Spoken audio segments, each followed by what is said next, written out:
Welcome to session 2 of the optimization lecture. And this is a brief session. We're going to talk about a particular strategy for finding optimum called Newton-Raphson. The Newton-Raphson method is very common, and in Stata it is typically going to be the default. You'll be able to set it to other methods if you want when you're optimizing the function in Stata, but it will quite often be the default. For example, in maximum likelihood, it in fact is the default method. So here's how it works. We are trying to find the beta that maximizes a certain function, and we're going to do this through an algorithm that steps our way around the space. So we have the function at beta I plus 1 given is equal to, in a second order Taylor series, the function evaluated at beta I. Let's say beta I is where I'm currently at. And so it is equal to beta I plus the difference between beta I plus 1 minus beta times the first derivative at beta I plus 1/2 the difference transposed times the matrix of second derivatives at beta I times the difference. Again, this is a second order Taylor series approximation.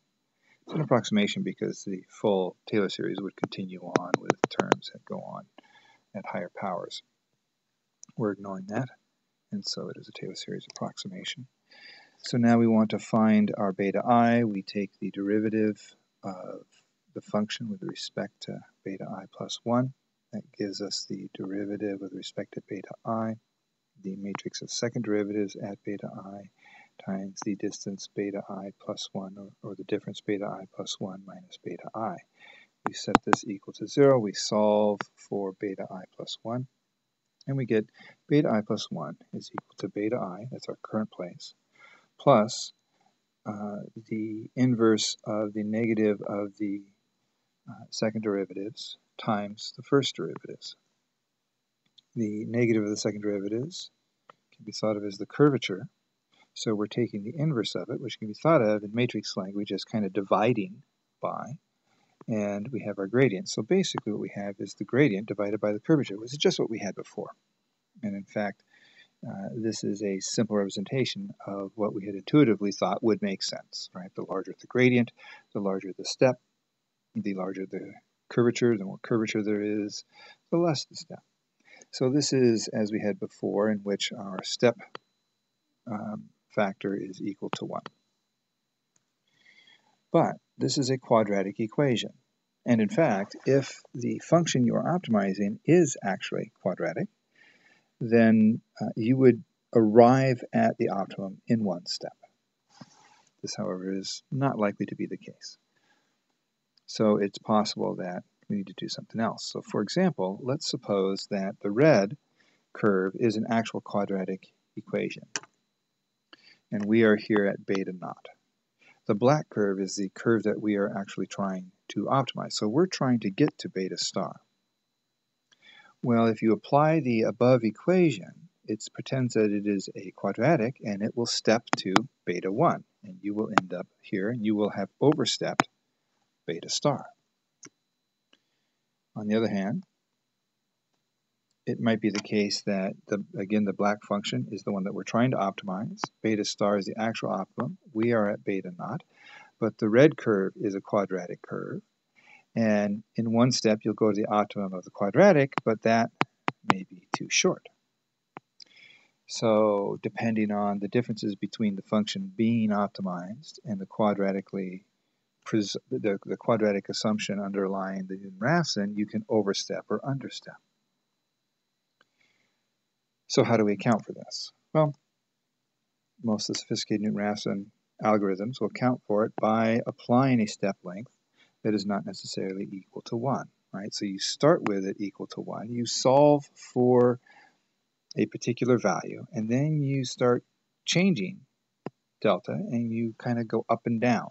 And you say, if I increase to delta equal to 1.1, or 1.001, very small increment, does the function go up? If it does, you keep going up along that vector defined by scaling by this delta. And if you go down, you go in the other direction. If you go up, you scale along this. So for example, if we end up here, then it will scale itself and take a few steps along, and it will find the direction that makes it go larger. In multidimensional space, this does not set it to the top.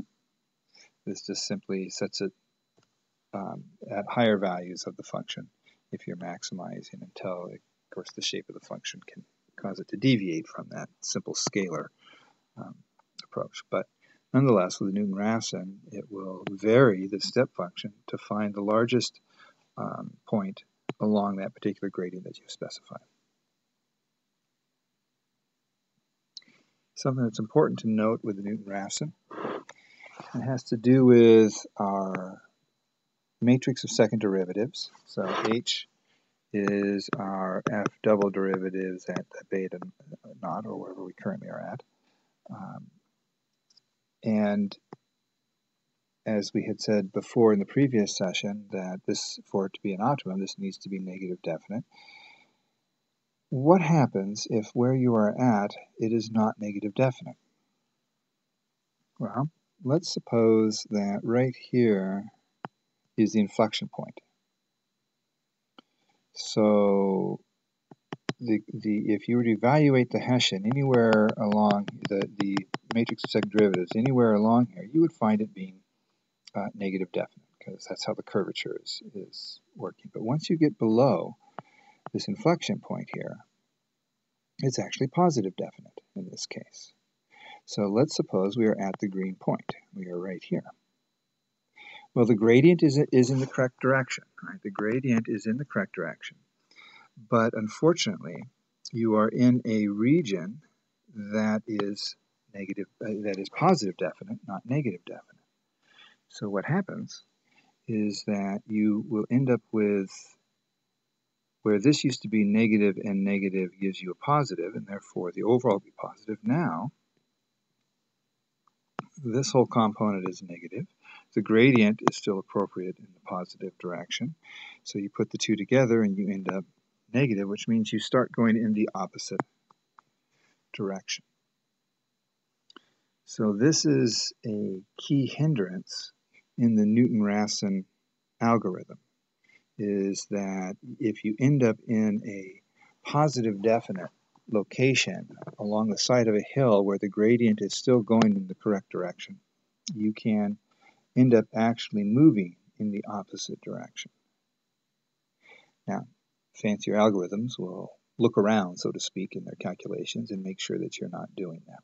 But as a technical component of this, it's important to note that this definition of the Newton-Raphson algorithm, right up here,